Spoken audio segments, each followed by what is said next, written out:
My name is Emily Ellis, and I was born in northern BC, but I grew up in Arcola, Saskatchewan. And usually I am based out of Nova Scotia in the Annapolis Valley area. This is the first project I've done that wasn't actually written by me.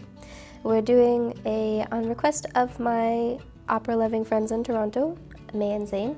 They wanted to do an adaptation of Maurice Ravel's Histoire Naturelle, which is a short operatic cycle consisting of 5 narrative character pieces about animals that are directly derived from poems in a book of the same name, Histoire Naturelle, by Jules Renard. So poems adapted into an opera, now getting adapted into an animation. They're working on the music now. They're workshopping it in Toronto, and in a couple weeks we'll get that recording and be able to use it to really zero in on the shoot that is starting soon. With animation, people are just so willing to suspend their disbelief. You know, we're already kind of hovering above reality. And so I wanted to make the kind of movie that didn't really have any agenda, didn't really have any reason for people to put barriers up, that would just kind of accept whatever it is that they came into the theater with and let them sit with it a little bit. Yeah, animation is great for that. I love it. If you peel back all of the paint and everything else, everything's made of cardboard or wire or clay. So depending on the shape of the thing, piece and what it needs to do and whether it needs to be load-bearing or not, kind of determines what the material is going to be. And from that point, you're thinking about the textures. Is it shiny? Is it matte? Is it feathered? Is it not? What is this thing? Yeah, it's kind of the object and how close to realism are we trying to get. The owner of a miniature shop in Kentville this summer made me realize that I was thinking very narrowly about paper mache.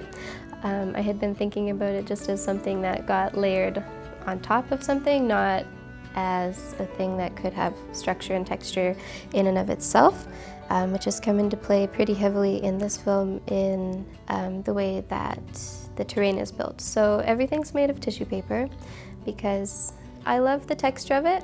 I love the way that the paint strokes are transferred.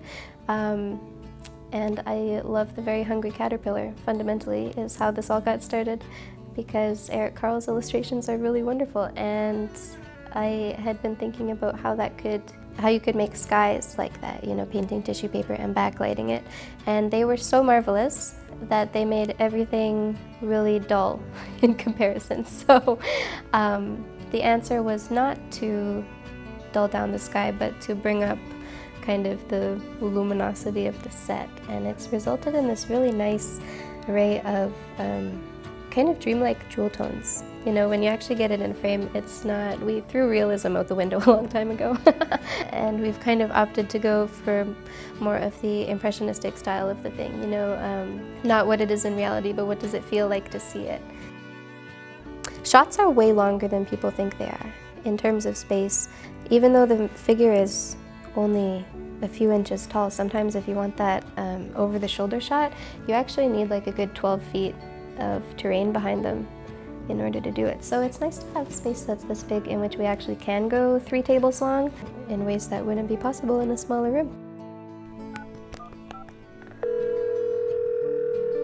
My connection to the art gallery at this point is serendipitous. I landed this residency after a phone call prompted by my dad in the middle of the summer. We were in Nova Scotia at the time, we were at the beach, and he said to me, "You should call the art gallery." And I just said, do you have a room or like a gallery space that we could rent out and use for a project? And she said that they had a meeting just recently about how they wanted to put a makerspace in the fall. And the dates that she gave were the same dates that I had put into the original grant application in April. So it's really amazing to be here. And it's nice to have a space that's open to the public, because I love when people wander through, and they say magicians don't give away their tricks. I like to give away all my tricks, because I think that, especially with stuff like this, it honestly kind of boosts the magic of it to see all of the spare parts, and then also because it doesn't matter if you know exactly how it's made. As soon as you see that jump to the finished product, it's still like, it's so awesome. Well, first and foremost, we're going to thank the Canada Council for the Arts for the money that is currently funding this project. and also the art gallery for hosting us, and also to my dear friend and production assistant Chandra. She does so much. And Michael's Coffee Shop and Bakery for all the cappuccinos on a Friday. You can find all of my other projects on my website. It's createdwithoutfear.com.